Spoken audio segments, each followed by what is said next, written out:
¿sí? La puerta del Evangelio a los altos de Jalisco y hasta lo último de la tierra.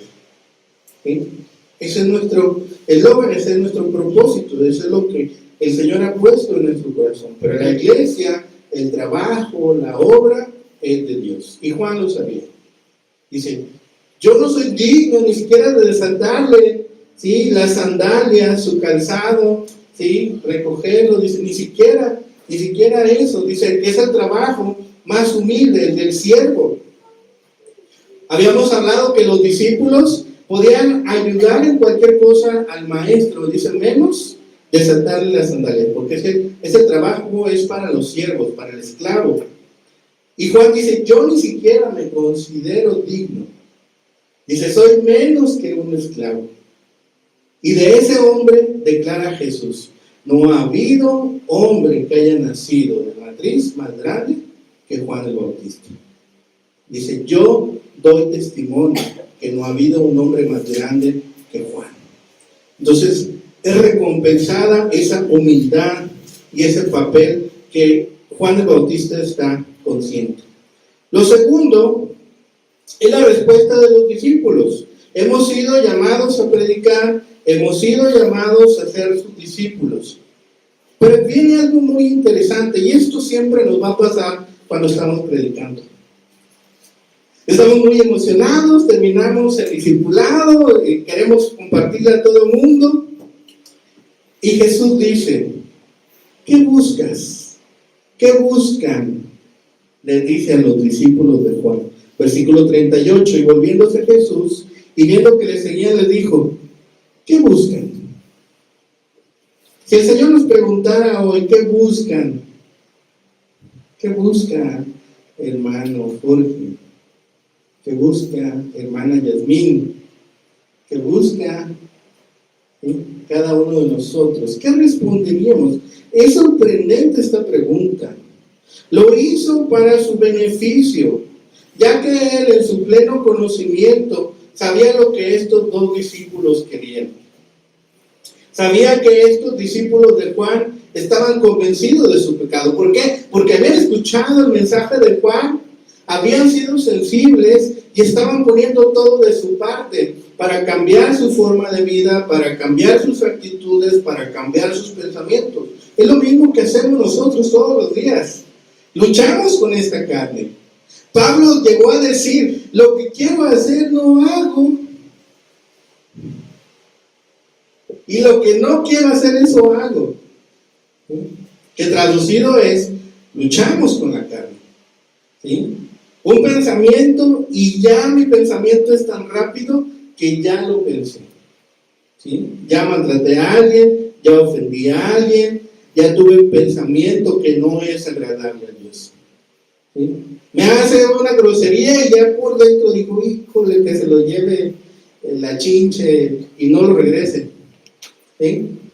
Entonces es algo que ya pensé, es algo que ya hice. Pero estos discípulos de Juan estaban luchando con eso, estaban convencidos de su pecado y estaban buscando el perdón y estaban buscando la justicia que el Mesías traería, porque Juan dijo, el Cordero de Dios que quita el pecado del mundo.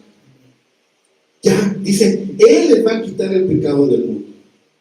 Porque hasta ese momento un judío entendía que cuando fallaba tenía que llevar una ofrenda al templo para que su ofensa fuera perdonada.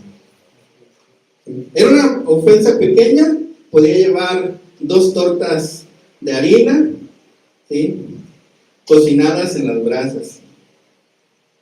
Era más grande la ofensa, tenía que llevar 2 tórtolas, si era pobre. Pero si no, tenía que llevar un cordero, o tenía que llevar una vaca, un becerro, o 2 becerros. Entonces era mucho lo que Juan les predicaba al decirle, era mucho lo que trataba de decirles cuando les decía, el Cordero de Dios que quita el pecado. ¿Sí?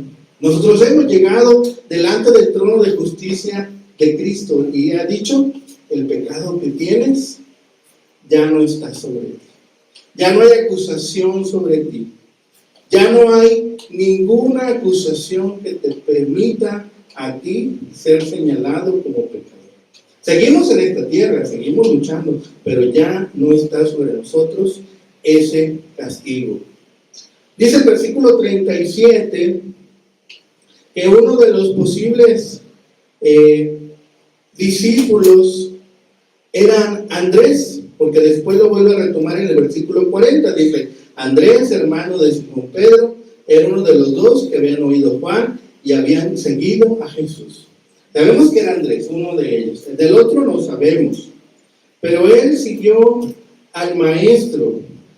Y entonces ellos siguieron a Jesús, caminaron tras él, le escucharon, convivieron con él, reconocieron quién era, porque dice: hemos encontrado, después les dice: hemos encontrado al Mesías, versículo 41. Después de que estuvieron platicando con él, después de que se quedaron con él, quedaron completamente convencidos de lo que Juan les había dicho. Los dos discípulos siguieron a Jesús. No implica que se quedaron inmediatamente como discípulos, pero sí le siguieron, le escucharon, y más tarde vamos a ver cómo dan testimonio. Mantienen un equilibrio entre dependencia e independencia. Jesús no los toma inmediatamente como discípulos. Les permite que vayan con él, les permite escuchar, les permite estar con él. Así a veces nos va a pasar muchas veces. Estamos predicando, escucha a la persona, emocionada viene, escucha, toma discipulado, empieza a predicar, y de repente ya no lo volvemos a ver. ¿Qué pasó? Estaba muy animado, compartía, escuchaba, estaba emocionado, ¿sí? Estaba en las actividades, ¿sí? Apoyaba en la obra, y de repente ya no lo vimos, ¿sí? No todos van a llegar a discípulos. Algunos van a escuchar, pero no todos van a llegar a ese instante. Entonces también nosotros debemos aprender de Jesús, esa dependencia que permite de él y esa independencia también que permite en cada creyente. Nosotros somos los encargados de enseñar. ¿Qué dice la Gran Comisión? Vayan y enseñen todas las cosas, dice que guarden lo que yo les he enseñado. ¿Sí? No dice lo que tú creas que es bueno, ¿sí? O lo que tú consideres. No, todas las cosas que yo te he enseñado es lo que tú debes enseñarle. Todos debemos animar a los que nos han sido confiados a mantener sus ojos en Cristo. ¿Por qué? Porque a lo mejor alguien va a fallar, ¿sí? Alguien va a decir algo, alguien va a actuar de alguna forma que no va a ser tan buena, que no va a ser de testimonio, que no va a ser edificante. Entonces debemos tener también la madurez para decirle: posiblemente aquel hermano, aquella persona falló, se equivocó, pero lo importante es mantener nuestros ojos en Cristo. Y eso nos habla de un segundo punto, la cercanía que nosotros debemos tener a Jesús. Dice el versículo 38 y 39. Dice: después les dijo: ¿qué buscáis? Ellos dijeron: Rabí, que traducido es maestro, ¿dónde moras? El Señor les hace una pregunta, pero ellos evaden la pregunta. Les dice: ¿qué quieren? ¿Qué buscan? Y ellos dicen: ¿Dónde vives? ¿Dónde estás viviendo? ¿Sí? Es un poco difícil entender esta parte, pero ¿qué es lo que pasaba con ellos?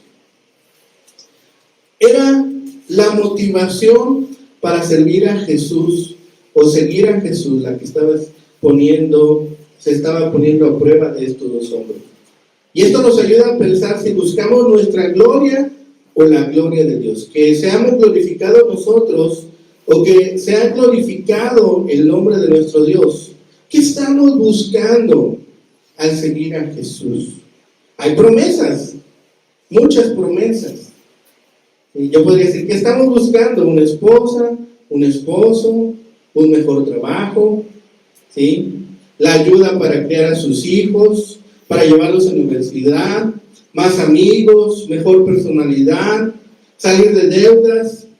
Y luego muchas iglesias hacen el énfasis en eso, ¿sí? Pero todas esas promesas de Dios están envueltas en una sola persona, la persona de Cristo.